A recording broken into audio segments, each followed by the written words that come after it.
बानी पीटीआई ने 9 मई 2023 के वाकयात पर मशरूत माफ़ी मांगने का ऐलान कर दिया है। अडयाला जेल में सहाफ़ियों से गुफ्तगू में बानी पीटीआई ने माफ़ी मांगने के लिए अपनी शर्त पेश करते हुए कहा कि 9 मई की सीसीटीवी फुटेजेस लाई जाएं, हमारे लोग मुलविस पाए गए तो वो माफ़ी मांग लेंगे।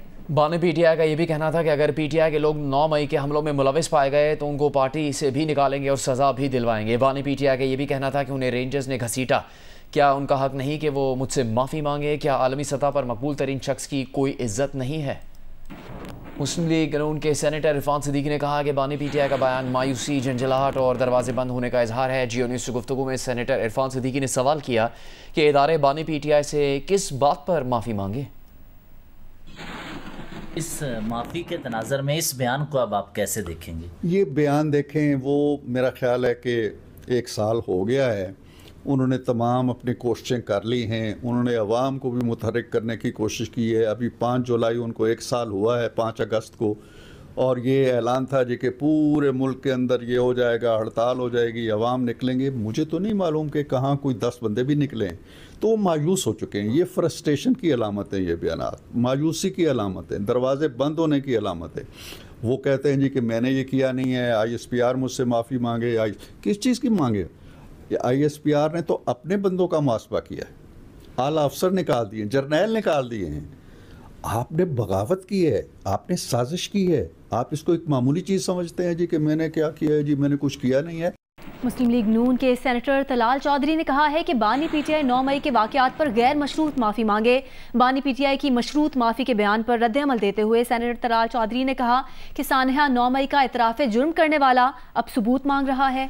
9 मई को कोर कमांडर हाउस के बाहर तीनों बहनें, भांजा और पार्टी रहनुमा मौजूद थे। वीडियोस में कोर कमांडर हाउस के बाहर इनके लीडर्स को देखा जा सकता है। तलाल चौधरी ने कहा कि तहरीक इंसाफ ने कोर कमांडर हाउस, फौजी तनसीबात, हसास इमारतों और शहदा की यादगारों की बेहुरमती की। या कभी गिरबान पकड़ते हैं और कभी पाँव।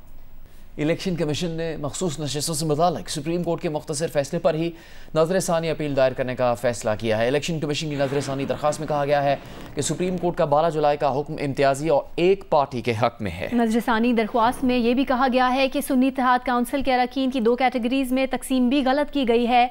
41 अरकान को दोबारा पार्टी वाबस्तगी का मौका फराहम करने का कोई जवाज़ नहीं है। नज़र-ए-सानी दरख्वास्त में कहा गया है कि फैसला अदालती इख्तियार से तजावुज़ है। अक्सरियती फैसले में कुछ ऐसे हक़ाइक़ को मान लिया गया है जो अदालती रिकॉर्ड पर है ही नहीं। केस में फरीक ना होने के बावजूद पीटीआई को रिलीफ दिया गया। इलेक्शन कमीशन की जानिब से नज़र-ए-सानी दरख्वास्त ताहाल दायर नहीं की गई है। बांग्लादेश की अबूरी हुकूमत के नामजद सरबराह मोहम्मद यूनुस पेरिस से ढाका रवाना हो गए हैं। रवानगी से कबल पेरिस एयरपोर्ट पर गुफ्तगू में मोहम्मद यूनुस ने कहा कि वो घर वापस जा रहे हैं, वहाँ जाकर सूरत हाल देखेंगे कि जिन मुश्किलात में हम फंसे हैं उनसे कैसे निकलना है। बांग्लादेश के आर्मी चीफ ने कहा है कि मोहम्मद यूनुस की वापसी पर अबूरी हुकूमत जुमेरात की रात तक हल्फ उठाने की कोशिश है। कल रात 8 बजे तक अबूरी हुकूमत की तकरीब पे हल्फ बर्दारी हो जाए। यकीन है कि मोहम्मद यूनुस हमें जमहूरी अमल की तरफ ले जाने के काबिल हो जाएंगे। बांग्लादेश की अदालत ने लेबर कानून केस में मोहम्मद यूनुस की सज़ा कलअदम करार दे दी है। खबर एजेंसी के मुताबिक मोहम्मद यूनुस लेबर कानून केस में ज़मानत पर रिहा थे। मोहम्मद यूनुस को लेबर कानून केस में जनवरी में 6 माह की सज़ा सुनाई गई थी। वफाकी वज़ीर इत्तलात अता तारड़ ने कहा है कि शेख मुजीब को हीरो करार देने वाले बानी पीटीआई की पार्टी ने एक मुजस्समा गिरने पर बयानिया बदल दिया। इस्लामाबाद में न्यूज़ कॉन्फ्रेंस के दौरान अता तारड़ ने कहा कि बानी पीटीआई ने शेख मुजीब को हीरो करार दिया, अपना मवाजना शेख मुजीब से किया। जब ढाका में मुजीब के मुजस्समे गिरे तो कोई और ही बात की जा रही है। उन्होंने कहा कि अब कहें ना कि शेख मुजीब हीरो है, हुकूमत बांग्लादेश के अवाम के साथ है, उनका बाहर निकलना सिराहे जाने के काबिल है।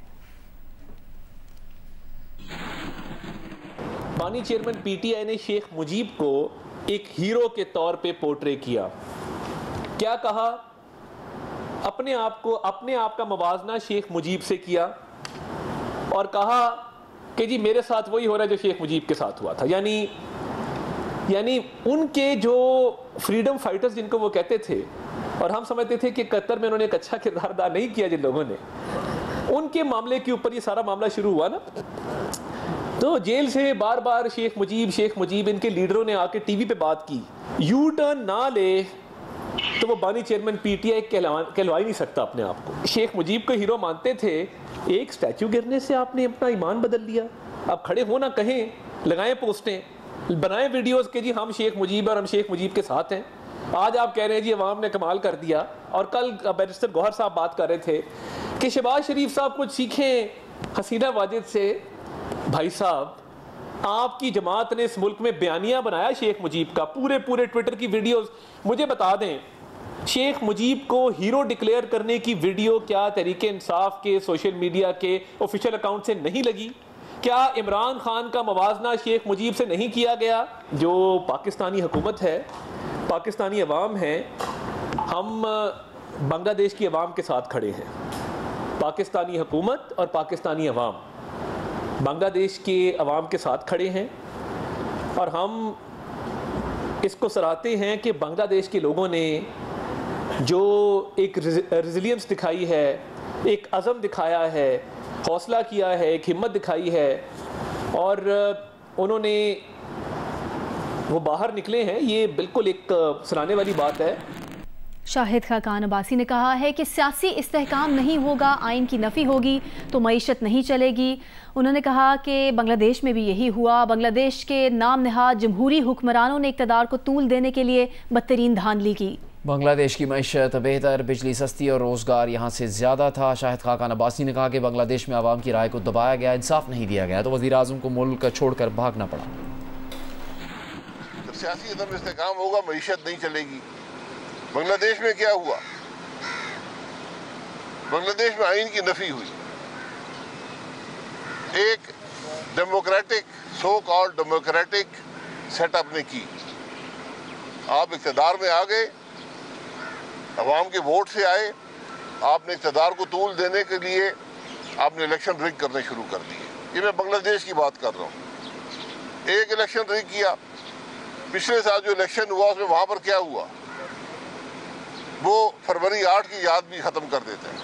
वो जो इलेक्शन है उसका असर क्या हुआ?